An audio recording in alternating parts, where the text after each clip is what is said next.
Préstamos personales de hasta 500.000 pesos para devolver en hasta 4 años con acreditación inmediata. Somos santafesinos y ahora, entre todos, nos tenemos que ayudar. Estamos acá para vos, hoy más que nunca. Banco Santa Fe.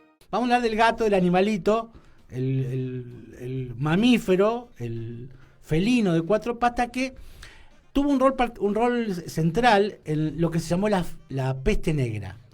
Aquella peste, muy parecida a esta por sus implicancias internacionales, por sus implicancias pandémicas, que llegó a Europa, dicen que a Venecia, a través de barcos chinos que llegaban en el comercio entre Venecia y Asia. Estamos hablando de la contemporaneidad de Marco Polo, y que fue muy importante porque aparentemente o lo que se comprobó después fue que esta peste negra, que se llamó peste negra porque en el cuerpo generaba unas pústulas, unos bubones. Una mancha, una especie de, uno de unos llagas. Bubones, claro, unos bubones que... Esa es la peste de Camus, del libro La peste. Claro, tal cual. Y esta peste lo que hacía era generaba un color negruzco en la piel una vez que se reventaban las pústulas, que eran muy hediondas. Entonces, no solo que era olorosa y generaba el rechazo de la gente. Era como una putrefacción del cuerpo. Claro, entonces, y además se dejaba la piel. Estamos hablando que esta peste mató entre 25 y 50 millones de personas. Toda Europa se extendió totalmente. Nunca se pudo comprobar, pero generó unos cambios importantísimos donde el gato fue muy clave. ¿Por qué? ¿El gato, el animal? El animal. Porque la peste empezó a bajar de los barcos a través de las ratas. El vector era la rata y la peste se circulaba a través de una pequeña pulga. La bubónica. Claro, que venía a través de las ratas. Y en ese momento la iglesia, que dominaba el teocentrismo, que dominaba la centralidad de la civilización medieval, asociaba el gato con el demonio. Entonces la gente mataba a los gatos porque los creía la representación del diablo en la tierra. Entonces había muy pocos gatos en la humanidad, en las ciudades, y los gatos quedaban circunscriptos a los bosques, algún gato silvestre que podía criarse fuera de las ciudades, porque además recordemos que las ciudades eran fuertes, eran fortificadas. Podemos ver la película. Sí, tenían murallas. Murallas, eran amuralladas, lo cual también sería clave para este proceso. Entonces cuando se produce la peste, la gente moría sin tener donde caerse muerto, como podría decirse, y eso generó un gran temor. Y empezaron algunos cambios importantes. La peste duró 5 años, aproximadamente entre 1327 y 1333. Y bueno, mató esta cantidad que podría llegar hasta 50 millones de personas. Recordamos que hoy estamos en 600.000 muertes en el mundo, con más de 200 millones de infectados. Argentina superó ayer la barrera de los 100.000 infectados. Bien, entonces el gato ahí adquiere una relevancia importante porque empieza a darse cuenta la sociedad medieval que había que dejar de mirar tanto a la iglesia, que no podía dar cuenta de este proceso, que la gente se seguía muriendo en las calles, y empiezan a ver la medicina que todavía estaba muy vinculada a la filosofía. Recordemos que la filosofía solamente se podía pensar en los monasterios, en aquellos lugares donde circulaba el conocimiento, donde estaban las bibliotecas.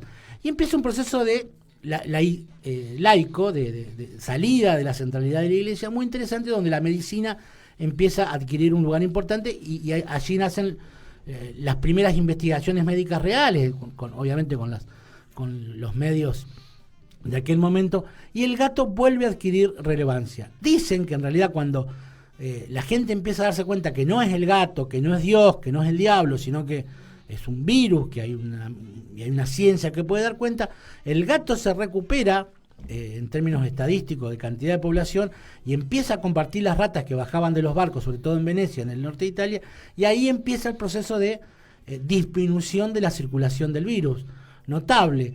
Y eso genera la primera escisión de la sociedad medieval con la iglesia, la primera ruptura, a tal punto que... O sea que el gato, digamos, el gato se convierte en un símbolo del laicismo, digamos, porque los laicos salen a defenderlo, a sacarle el estigma al gato. ¿Y esto qué impacto tiene en la economía? Bueno, tiene impacto en lo social y en lo económico. En lo social, uno de los cambios importantes es en la arquitectura. La gente se da cuenta que las ciudades fortificadas, estos vallados que se habían hecho para evitar los avances de tropas extranjeras, en realidad lo que hacía era favorecía a la propagación del virus. La gente vivía concentrada, hacinada en esas ciudades amuralladas, y empieza un proceso de salida. las ciudades empiezan a expandirse por fuera de las ciudades amuralladas. Y empieza un proceso distinto en la economía, incluso en la cultura, porque por ejemplo de esa época es el taburete que sirve para pintar, que usaban los artistas, porque solamente se podía pintar en los monasterios. Entonces la gente empieza a salir, los artistas, a los campos, y ahí aparece las primeras pinturas. ¿Y el taburete por qué? Porque para poder apoyar la pintura. Antes se pintaban mesas apoyadas contra la pared. Entonces el taburete permitía llevar algo. Ah, pensé que el taburete de sentarte. No, ¿cómo se llama? El atril. El atril, sí, No es el atril, pero bueno, supongo se entendió, donde se apoya el cuadro. Donde se apoya el cuadro, sí. Y empiezan a aparecer las primeras... Ese triángulo de madera. Las primeras pinturas vinculadas con la naturaleza, porque hasta ese momento la pintura estaba vinculada a Dios y a todo lo que tuviera que ver con... Que también es muy maravilloso analizar ese proceso, pero bueno. El mundo empieza a adquirir otra dimensión. Las ciudades cambian y hay un cambio muy fuerte en la necesidad de una nueva economía para poder abastecer este nuevo tipo de ciudades que empieza a darse por fuera de las concentraciones que estaban en las grandes urbes. En las grandes urbes que estaban amuralladas.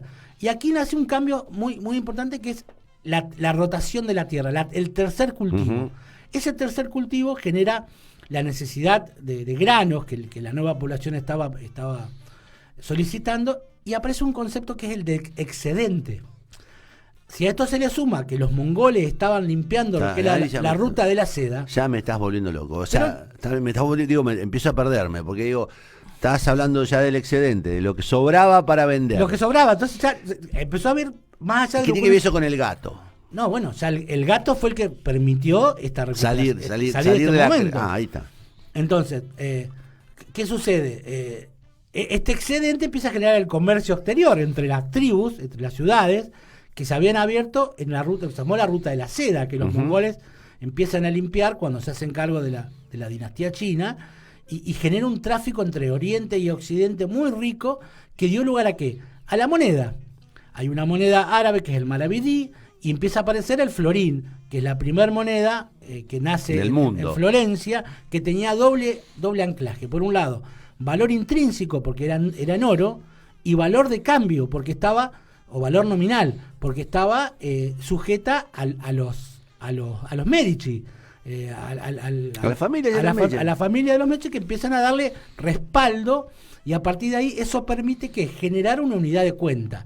Decir que un kilo de maíz vale lo mismo o vale tantos florines, que es el equivalente a una bolsa de azúcar o digamos, un valor de canje. Un valor de cambio, es decir, la capacidad que tiene de nominar a los productos. Siempre me pregunto yo, porque Gustavo tiene un sitio que se llama Dos Florines, es el dosflorines.com, que es el espacio donde escribe sobre economía en general, y de varias cosas a la vez. Pero digo, siempre me pregunto cómo cuando nace la moneda, el florín, digamos, ¿cómo te daban cambio? Porque no todo valía un florín. No, claro, empiezan a aparecer. Hay medio florín. Hay medio florín. Hay cuarto florín. De hecho, hay un país que todavía tiene el florín. Ah, no sabía. Sí, en América, que es Aruba, porque Aruba era una colonia holandesa que cuando Holanda o los Países Bajos deciden entrar al euro, a la zona euro, sustituye la moneda y queda la moneda, creo que, mire, Hungría, si no me equivoco, y Aruba son los dos países que mantienen el florín como moneda. Y esta moneda, ahí me dice que vayas redondeando, pero lo importante es cómo se dio esto. Termina generando el capitalismo, porque en definitiva las ciudades se trasladan a la orilla de los mares por el comercio, y aparecen los burgos, que los burgos eran aquellas ciudades que tenían profesionales, nuevos comerciantes, que es el origen de la burguesía, y la burguesía, claro, que empieza a dar esta necesidad de generar un sistema económico diferente. Ahí empiezan a mandar barcos, van a América, van a las Indias, y se armó el quilombo. Y empezó todo el quilombo, porque en realidad y así, conquistaron, hicieron desastres en América. La pregunta para terminar es, esto fue lo que nos dejó la pandemia de la fiebre negra o la peste negra, que fue muy fuerte porque fue la aparición. Estoy por escuchar una reflexión optimista. No se equivoque.